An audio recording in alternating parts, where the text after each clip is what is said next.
Γεια σας αγαπημένοι μου φίλοι, θέλω να σας δώσω σήμερα δύο πολύ αποτελεσματικές σπιτικές συνταγές για να απολογείτε από μύκητες στα νύχια των χεριών και των ποδιών. Μύκητες μπορούμε να κολλήσουμε πολύ εύκολα, αρκεί να ακουμπήσετε σε κάποια επιφάνεια που έχει ακουμπήσει κάποιος άνθρωπος που έχει μύκητες. Και αυτό μεγάλη προσοχή στα γυμναστήρια, στις πισίνες, στην παραλία, στον άμμο. Να ξέρετε ότι οι μύκητες καλοκαιρινές μήνες μπορεί να ζήσουν ακόμα και 2-3 μήνες, γιατί τους αρέσει αυτή η ωραία ατμόσφαιρα, ζέστη και υγρασία.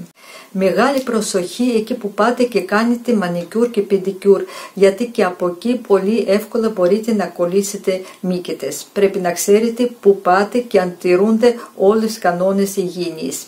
Προσοχή στις πιτσέτες και βέβαια αν πάτε σε κάποιο μαγαζί για να δοκιμάσετε παπούτσια ή ζητήσετε κάποιο σωσονάκι ή να έχετε μαζί σας, γιατί ακόμα και από εκεί μπορείτε να κολλήσετε μύκητες. Μύκητες στα πόδια είναι πραγματικά πολύ άσχημη θέα. Νύχι εκεί που είναι γυαλιστερό, έχει ασπροροζ χρώμα, γίνεται κίτρινο, ακόμα και πρασινίζει μερικές φορές, καφετίζει, μαυρίζει, με το καιρό γίνεται πιο χοντρό και κυματιστό.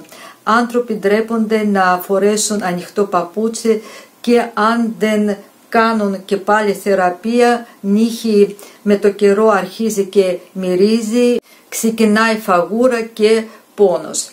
Επίσης, μόλυνση με μύκητες μπορεί να είναι αιτία για να ξεκινήσουν πιο σοβαρές ασθένειες όπως ψωρίαση και έξαιμα.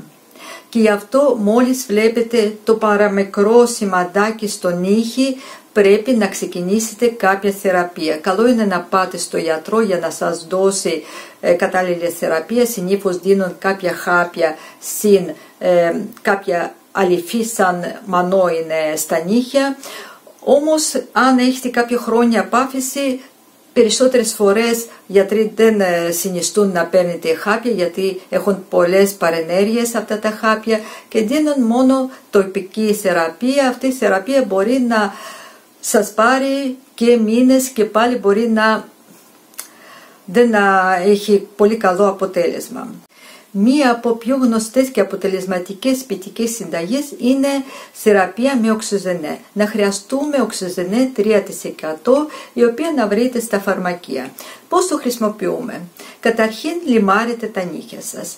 Μετά τα ξεπλένετε με νερό και σόντα, γι' αυτό σε 200 mg βραστό νερό να διαλύσετε μία κουταλιά γλυκού σόντα, να αφήσετε να κρυώσει σόντα και μετά με αυτό το νεράκι ξεπλένετε τα νύχια σας.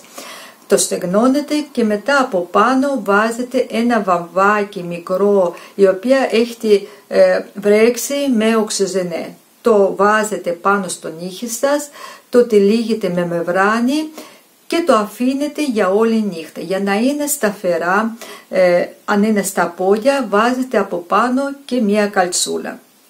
Μετά το πρωί το ξεπλένετε και έτσι κάθε μέρα. Στη διάρκεια της εβδομάδας 2 φορές πρέπει να κάνετε λουτρό με νερό και σόντα πριν να βάζετε το οξυζενέ.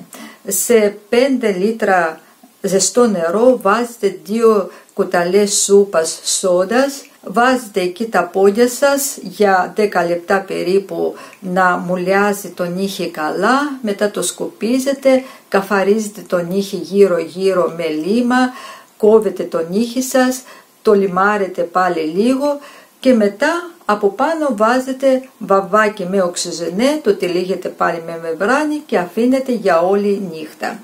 Μετά από 2 εβδομάδες να δείτε κάποια καλυτέρευση. Όμως θέλω να σας πω, πρέπει να το ξέρετε, ότι για να φύγουν μύκητες από τα νύχια είναι πολύ χρονοβόρα διαδικασία. Ή να πάρετε θεραπεία που να σας δώσει γιατρός ή να κάνετε σπιτική θεραπεία, θέλει χρόνο και αυτό πρέπει να έχετε και επιμονή και υπομονή.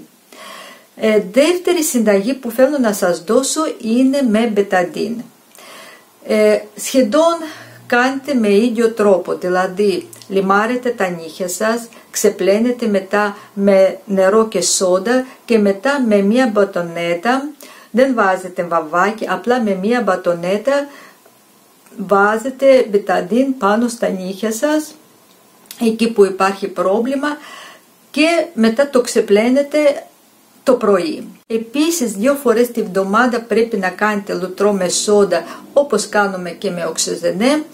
Το μέθοδο αυτό είναι αρκετά δυνατό και αποτελεσματικό αν έχετε επιμονή και υπομονή, σε λίγες μήνες να απολογείτε από τις μύκητες.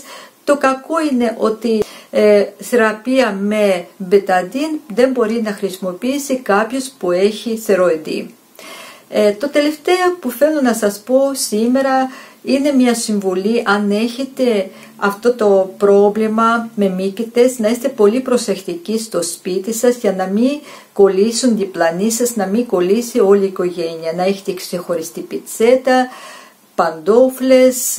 Όποτε χρησιμοποιείτε ψαλίδια, λίμα, πρέπει να το πλύνετε μετά αυτά τα εργαλεία πολύ καλά με σαπούνι και να αποστηρώνετε στο τέλος με ενόπλευμα. Γιατί όπως σας είπα, θεραπεία είναι πολύ δύσκολη, χρειάζεται πολύ χρόνο, ή να σας δώσει θεραπεία γιατρός ή να το κάνετε κάποια σπιτική θεραπεία. Είναι πολύ χρονοβόρα διαδικασία και έτσι να μην κολλήσουμε την υπόλοιπη οικογένεια. Εδώ φτάσαμε στο τέλος. Να μην αρρωσταίνετε, να προσέχετε την υγεία σας. Φιλιά πολλά!